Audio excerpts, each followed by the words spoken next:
L'immensité connue sous le nom du Canada, le plus grand pays des Amériques et le deuxième plus grand au monde, dispose d'une abondance d'espace et de ressources. Couvrant un total de 3,85 milliards de miles carrés, le Canada est presque 60% plus grand que son voisin du Sud, les États-Unis. Malgré sa taille, 80% des Canadiens vivent à seulement 100 miles de la frontière des États-Unis. Cette frontière, d'abord tracée à la fin des années 1700 après l'indépendance des États-Unis et augmentée tout au long du 19e siècle, définit toujours la limite géographique entre les deux pays et s'étend aujourd'hui sur 5 525 miles de longueur. Par rapport à d'autres pays, le Canada a une densité de population assez faible d'environ 11 personnes par mile carré, ce qui en fait l'une des nations les moins densément peuplées, plus proche en densité de population de pays comme le Guyana et l'Islande que des États-Unis qui comptent 91 personnes par mile carré ou du Japon qui en compte 854. Pourquoi, avec autant d'espace et malgré des efforts continus pour s'étendre vers le nord, les Canadiens ont-ils tendance à se regrouper si près de leurs voisins du Sud? Cet aspect est aussi intriguant que l'histoire de la frontière entre le Canada et les États-Unis elles-mêmes, avec des origines remontant aux premiers colons et plusieurs revirements en cours de route. Les États-Unis et le Canada, les deux plus grandes nations des Amériques, possèdent une histoire commune et complexe. Ils ont été fondés par des colons venus d'Europe, surtout du Royaume-Uni, de la France et de l'Espagne. Ils partageaient un territoire, une religion et une culture, principalement protestantes et ancrées dans la tradition du common law. Le fait le plus significatif eut lieu lorsque la région sud a acquis son indépendance, devenant les États-Unis d'Amérique. Le Canada britannique est resté loyal au Royaume-Uni, créant une frontière distincte. Cette ligne de facto sur les cartes futures ressemble à celle tracée plus tard entre l'Inde et le Pakistan après l'indépendance de l'Inde en 1947 et entre l'Irlande du Nord et l'État libre d'Irlande, devenue la République d'Irlande en 1937, après la guerre d'indépendance en 1921. Comme dans d'autres exemples, nombreux étaient ceux qui désapprouvaient cette nouvelle frontière. Des tribus comme les Pieds-la-Noirs présentes aux États-Unis et au Canada ont des clans de part et d'autre de la frontière. Ils se perçoivent comme une seule nation, la nation Pieds-Noirs qui compte environ 16 000 membres, 7 000 aux États-Unis et 9 000 au Canada. Les tribus des Premières Nations du Canada, avec une population totale dépassant 1,7 million de personnes et représentant plus de 600 nations différentes, entretiennent des liens historiques et culturels avec les États-Unis. Au XVIIe et XVIIIe siècle, des colons européens, surtout de France et du Royaume-Uni, sont arrivés au Canada, attirés par le commerce de la fourrure et l'industrie de la pêche. Fin XVIIIe siècle, le Canada exportait principalement de la fourrure, notamment celle de castor. Comme aux États-Unis, la plupart des colons européens au Canada ont d'abord afflué dans le nord-est, près de l'océan ou des rivières, avec un accès à l'océan. Cela facilitait les voyages en Europe et stimulait l'industrie de la pêche. Les colons ont trouvé que la région des Grands Lacs s'étendant aux États-Unis et au Canada était parfaite pour l'agriculture. L'origine de la frontière visait en partie à répartir équitablement l'accès aux terres lacustres et à l'océan. La zone la plus densément peuplée du Canada s'étendait des Grands Lacs le long du fleuve Saint-Laurent jusqu'à l'océan Atlantique. Cette zone comprend Québec, Montréal et Toronto, qui forment une ligne relativement droite le long de la péninsule s'étendant dans la région des Grands Lacs. Cet emplacement place les centres économiques et de population traditionnels du Canada à proximité de New York, de la Pennsylvanie, du Vermont et du Michigan. En 2021, environ 61% de la population du Canada résidait dans ces régions. La première tentative de paix entre rivaux de longue date, le Canada étant toujours une colonie britannique, a été le traité de Paris en 1783. Conclu après la Révolution américaine, une partie du traité se concentrait sur les ressources de la nouvelle nation. Les deux parties ont convenu d'une frontière dans le nord, s'étendant de la Nouvelle-Écosse à la rivière Connecticut. Cependant, sa signification était limitée en raison de la compréhension incomplète de la géographie du Nouveau Monde. Par exemple, la Californie était représentée comme une île sur les cartes.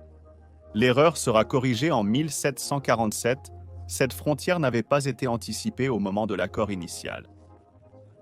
Le premier conflit frontalier majeur a éclaté en 1812 quand James Madison a eu l'idée d'annexer le Canada britannique et d'en faire un État des États-Unis en pleine expansion, supposant qu'il serait capable d'en prendre le contrôle sans trop de difficultés.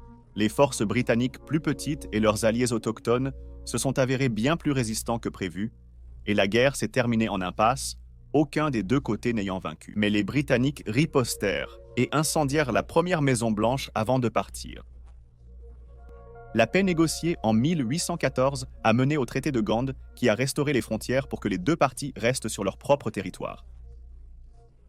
Le pacte Rush-Bagot de 1817 a encore renforcé la frontière.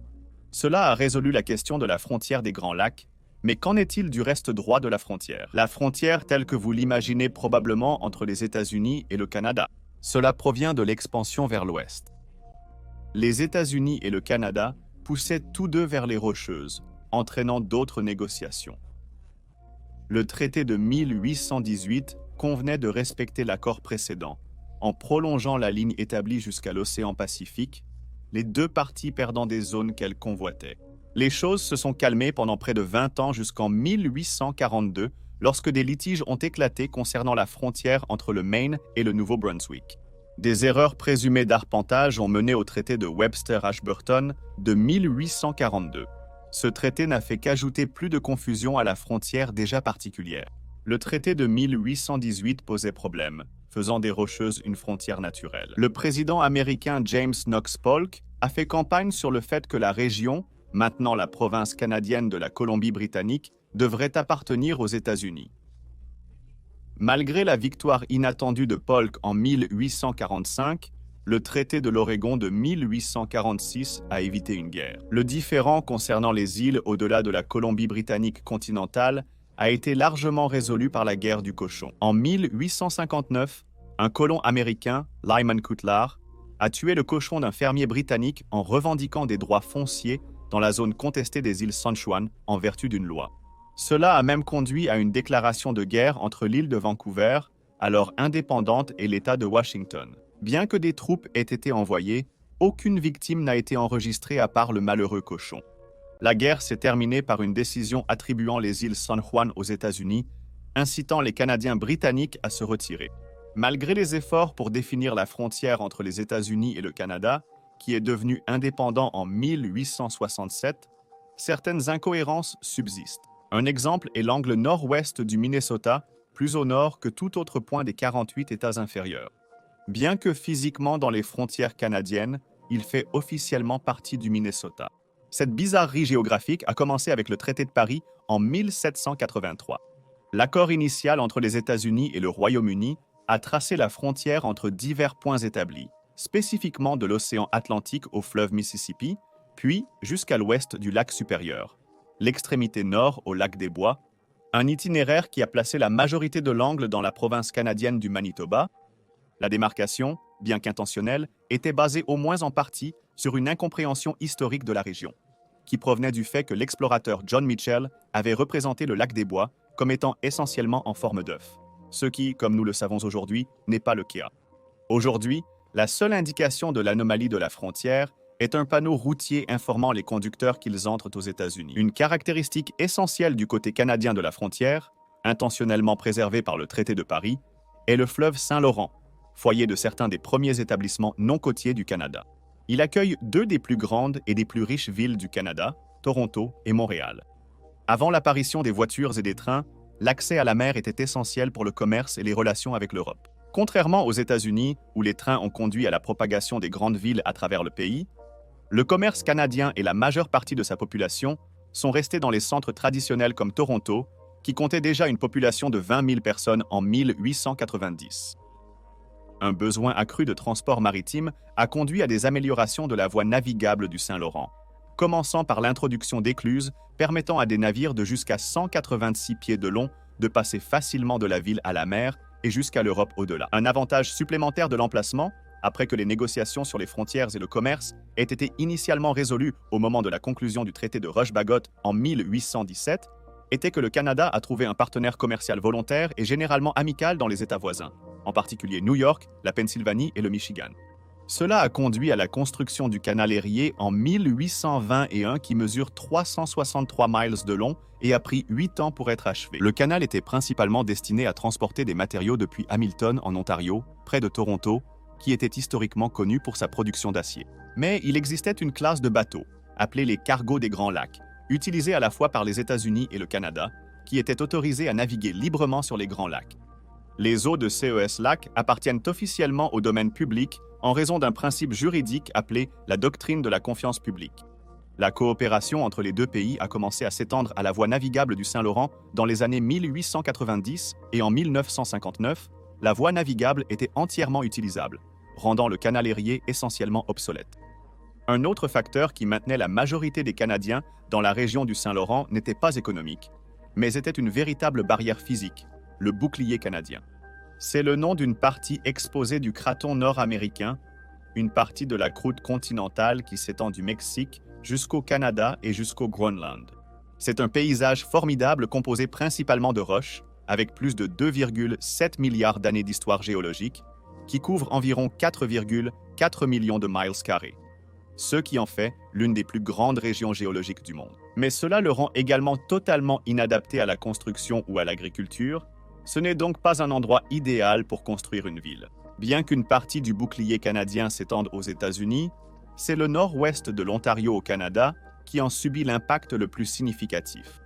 Le bouclier canadien représente environ la moitié de la superficie du Canada, en particulier dans la direction nord-sud, ce qui a entravé l'expansion vers l'ouest pendant plus d'un siècle. Seules les provinces maritimes, la Nouvelle-Finlande, l'île du Prince-Édouard, la Nouvelle-Écosse et le Nouveau-Brunswick, la partie sud-ouest du Manitoba, les extrémités sud de la Saskatchewan et de l'Alberta, ainsi que toute la Colombie-Britannique et le territoire du Yukon se situent en dehors de la partie principale du bouclier canadien, ce qui rendait tout voyage d'est en ouest très difficile. Alors qu'une poignée d'individus intrépides, principalement des commerçants français indépendants connus sous le nom de voyageurs, se sont aventurés vers l'ouest depuis les années 1760, fondant des établissements comme Portage-la-Prairie qui signifie essentiellement en français « Nous devons porter le canoë jusqu'où ?» La colonisation au-delà du bouclier canadien n'était pas une priorité. Cependant, alors que des vagues d'immigrants arrivaient en Amérique du Nord, en particulier d'Irlande, pendant la famine dévastatrice de la pomme de terre qui a duré de 1845 à 1849 et a entraîné la mort de près d'1 million de personnes et l'immigration d'un autre million de personnes, la situation a changé. Des villes comme New York et Boston ont connu des afflux similaires d'immigrants irlandais, et les terres agricoles autrefois abondantes du Québec et de l'Ontario sont devenues rares. Le gouvernement canadien, reconnaissant la nécessité d'une expansion économique pour la nouvelle nation, établie par l'Acte de l'Amérique du Nord britannique de 1867, a tourné son attention vers l'ouest, au-delà du formidable bouclier canadien. Les pionniers qui traversaient le bouclier canadien ont finalement atteint la vaste région des prairies du Canada. Un tel groupe, les colons de Selkirk, en raison du fait qu'ils provenaient de Selkirk, au Royaume-Uni, est allé jusqu'à la région de Rivière-Rouge, dans le territoire sauvage de la terre de Rupert, en 1812. Malgré certaines activités agricoles, les colons se sont surtout consacrés à la chasse, au piégeage et au commerce de la fourrure prospère autour des lacs de la région. Cela a anéanti les espoirs du Lord Selkirk que les colons serviraient de base d'approvisionnement pour la compagnie de la baie de Hudson, une organisation notoirement stricte, prête à utiliser la violence pour protéger son territoire. La compagnie a donc autorisé des établissements dans la terre de Rupert. Cependant, pendant les quelques décennies suivantes, jusqu'aux années 1860, à part quelques colons audacieux et employés de la compagnie de la baie de Hudson, l'expansion occidentale du Canada a connu peu d'immigration ou de développement. En 1867, le premier ministre du Canada, John A. Macdonald, a rencontré son ministre de la Défense, George-Étienne Cartier, et le sénateur George Brown pour discuter d'une stratégie occidentale. Avec le traité de Paris de 1783 permettant l'expansion vers l'ouest sans empiéter sur les États-Unis, leur priorité était d'agrandir la colonie Rivière-Rouge juste au-delà des zones les plus inaccessibles du bouclier canadien. La région de Rivière-Rouge, déjà tristement célèbre pour l'anarchie qui régna lors de la violente guerre du Pemmican entre la Compagnie du Nord-Ouest et la Compagnie de la baie de Hudson plus dominante, posait un défi pour l'expansion.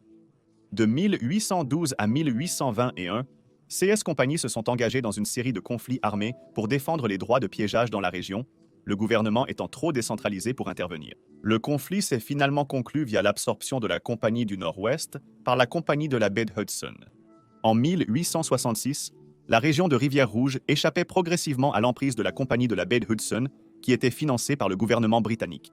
À son apogée, la compagnie générait un revenu annuel de plus de 500 000 livres par an, l'équivalent d'environ 50 millions de livres aujourd'hui, uniquement grâce au commerce de la fourrure. Le gouvernement canadien a accéléré ce processus en rachetant le monopole de la compagnie pour 300 000 livres, soit environ 30 millions de livres actuels, et en transférant le contrôle des terres au gouvernement. Cependant, plusieurs traités devaient encore être négociés avec les tribus indigènes locales de la région de Rivière-Rouge pour minimiser la résistance au développement.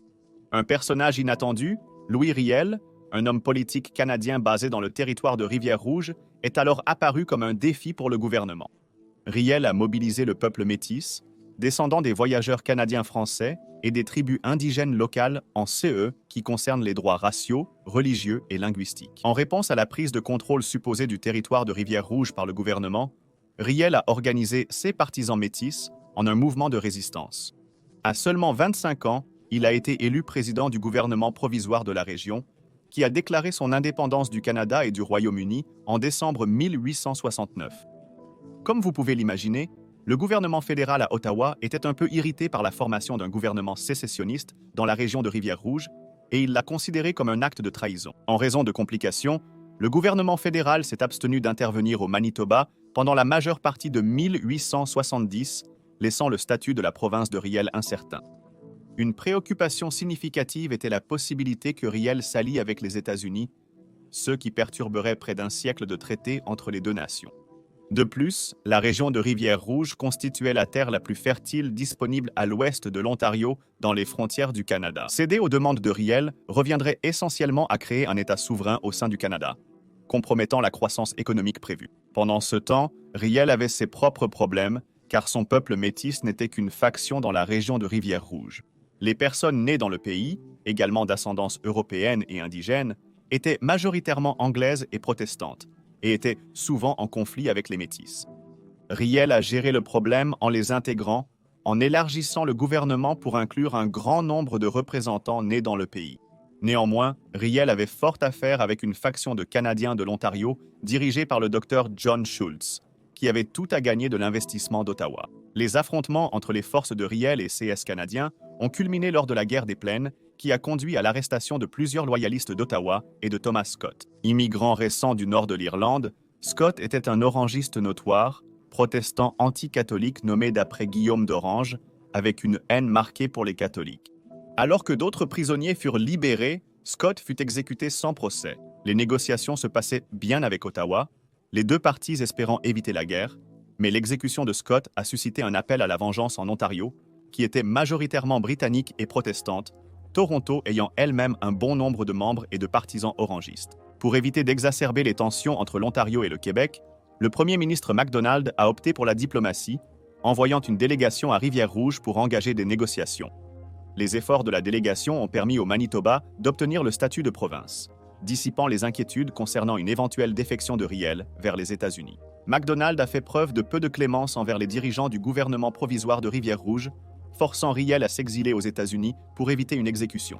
Le gouvernement canadien a sévèrement réprimé les Métis et les populations nées dans le pays qu'il considérait comme des rebelles, et l'armée a chassé la plupart d'entre eux du Manitoba. Avec un contrôle total sur la nouvelle province et ses ressources, MacDonald a établi la ville de Winnipeg, à seulement 63 miles de la frontière du Minnesota. Aujourd'hui, elle reste la plus grande ville du Manitoba, avec 90% de la population de la province qui y réside. Les défis posés par le bouclier canadien lors de la colonisation de la terre de Rupert ont souligné la nécessité d'un système de transport terrestre plus efficace au Canada. Heureusement, une invention révolutionnaire était sur le point d'émerger. La propulsion à vapeur, développée au XVIIIe siècle, a donné naissance à la révolution industrielle, en grande partie grâce au travail innovant de l'inventeur écossais James Watt. Cette technologie récente a été mise à profit pour simplifier les voyages, avec le développement du premier prototype de moteur à vapeur.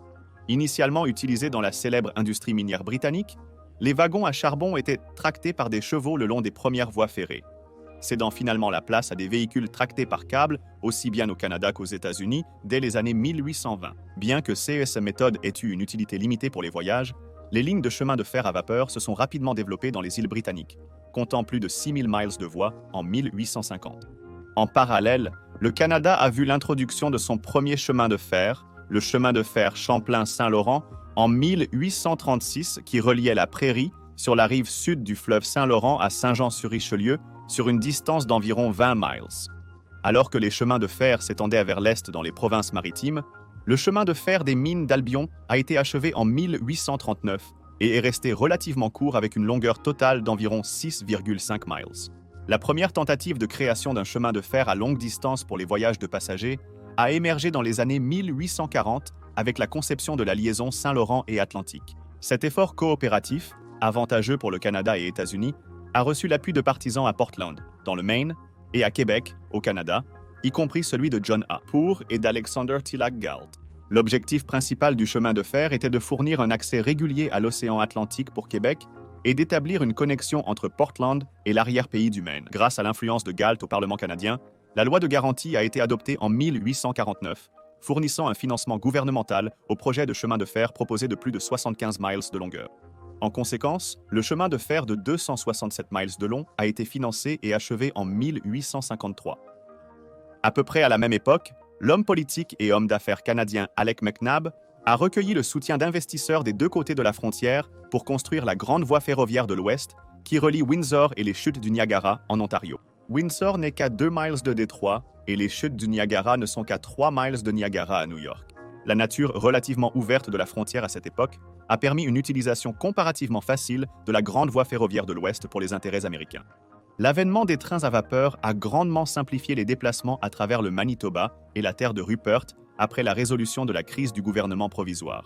En 1875, une voie ferrée d'environ 62 miles a été créée, allant d'Emerson à Saint-Boniface, un bastion français juste en dehors de Winnipeg. Cette voie ferrée a également relié Saint-Boniface à Saint-Vincent dans le Minnesota, établissant une route entièrement ferroviaire depuis le port le plus peuplé du Manitoba vers l'intérieur des terres. Une fois terminée, la ligne de chemin de fer est devenue le principal moyen de transport de l'Ontario vers les prairies pour les colons anglo-canadiens. Malheureusement pour MacDonald, de nombreux immigrants se sont installés aux États-Unis, car les moyens de déplacement à travers le Canada étaient insuffisants, même avec le train. Le gouvernement MacDonald a rencontré moins de difficultés avec les cris des plaines nomades qu'avec les Métis et les populations nées dans le pays au Manitoba, alors qu'ils s'étendaient dans les plaines riches en céréales de la Saskatchewan. De surcroît, l'absence de revendication de la Compagnie de la baie d'Hudson sur le territoire facilitait les choses pour Ottawa. Les principaux défis dans la région étaient le manque d'intérêt pour les transports. Malgré l'expansion du chemin de fer, y compris d'autres connexions sud reliant Minneapolis à Moose Jaw, Saskatchewan, qui permettaient aux entreprises céréalières américaines de bénéficier des prairies canadiennes, l'intérêt des Canadiens et des immigrants britanniques pour les terres arides à l'ouest du Manitoba restait limité. Jusqu'aux années 1870, une grande partie des plaines de l'Ouest était simplement trop éloignée des centres commerciaux. Le premier peuplement réussi à grande échelle dans les terres arides de la Saskatchewan provenait d'Europe de l'Est, car le gouvernement cherchait activement des travailleurs agricoles robustes de l'Empire russe, habitués aux conditions sèches et difficiles pour cultiver les terres canadiennes largement inutilisées. Lancée en 1896, cette campagne a entraîné une vague de colons, dont la majorité provenait de ceux qui est aujourd'hui l'Ukraine. Arrivés dans les terres arides de la Saskatchewan, autrefois vacantes, malgré la barrière linguistique initiale, les Ukrainiens canadiens se sont intégrés relativement rapidement dans la société canadienne.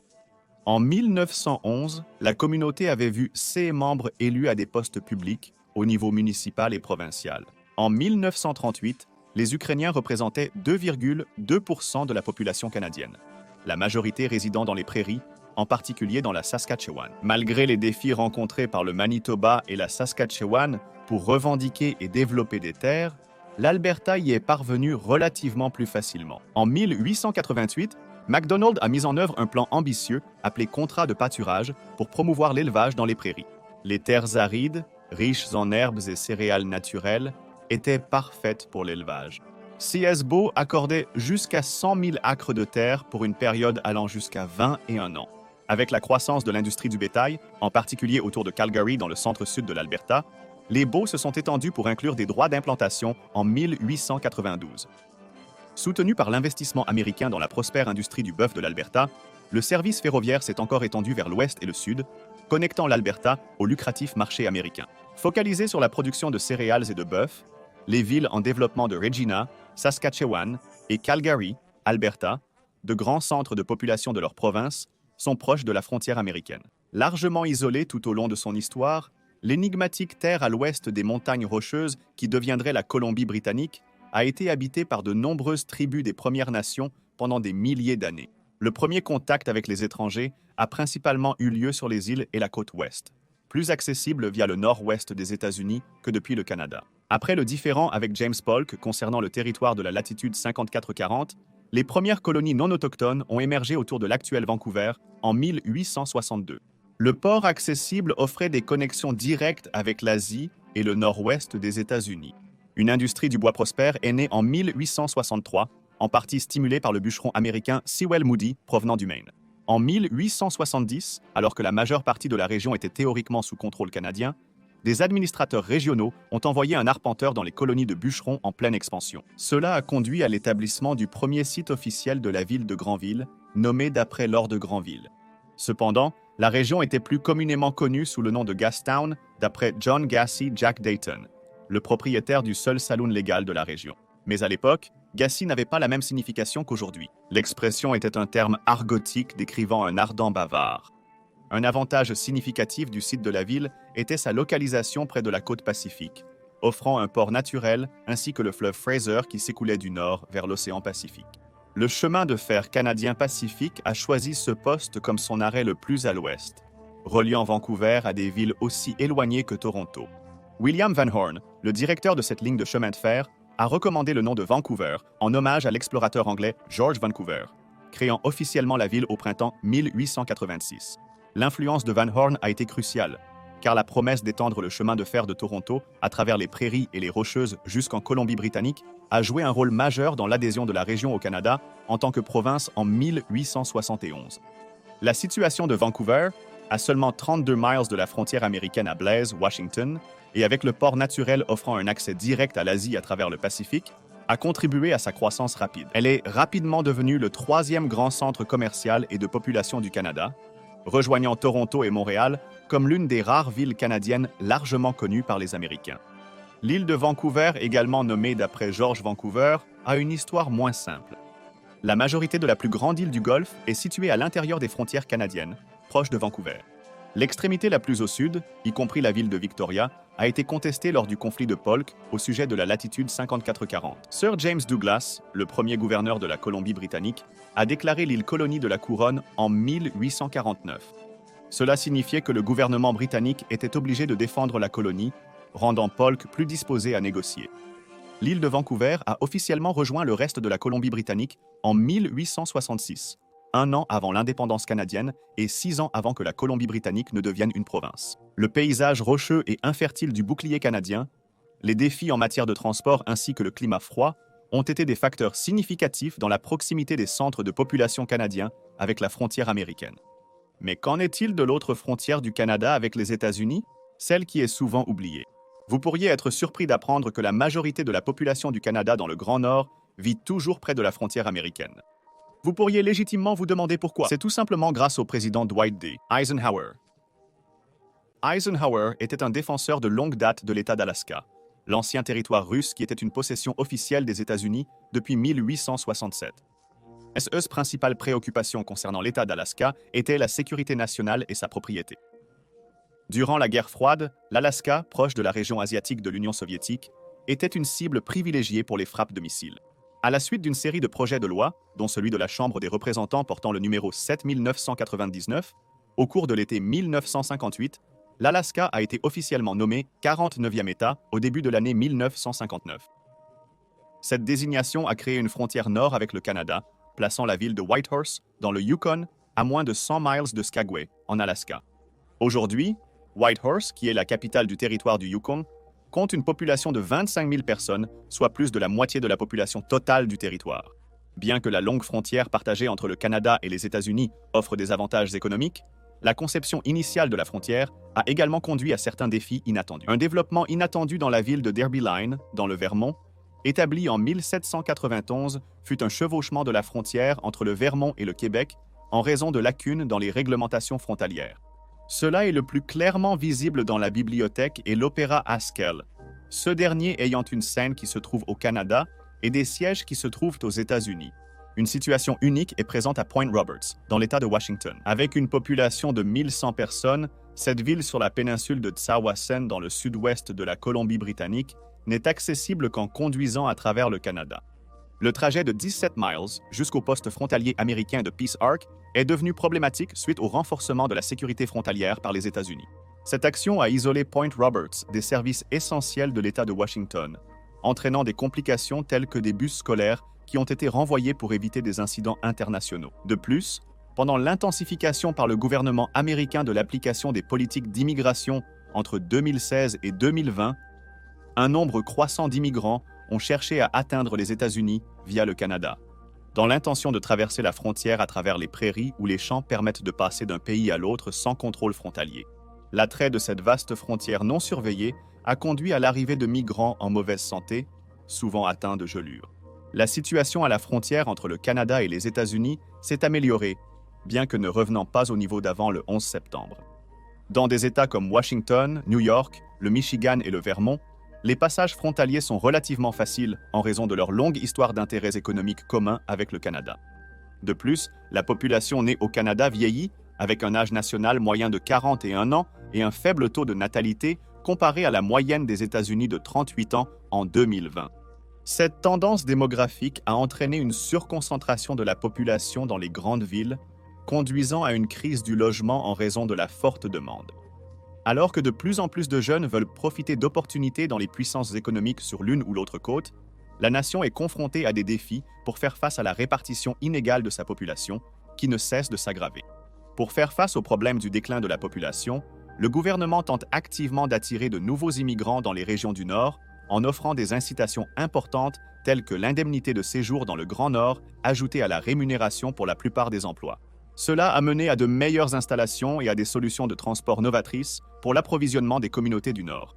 Donc, pour résumer, la population du Canada est principalement concentrée dans les villes proches des frontières sud et nord avec les États-Unis, en raison d'une multitude de facteurs qui incluent le climat, l'agriculture, les opportunités de transport maritime et bien sûr leur longue histoire partagée. L'accès le plus facile aux océans Atlantique et Pacifique et les terres agricoles les plus fertiles sous diverses formes sont tous disponibles à moins de 100 miles des frontières américaines, une situation qui a conduit les États-Unis et le Canada à entretenir une relation économique longue et coopérative qui ne montre aucun signe de faiblesse.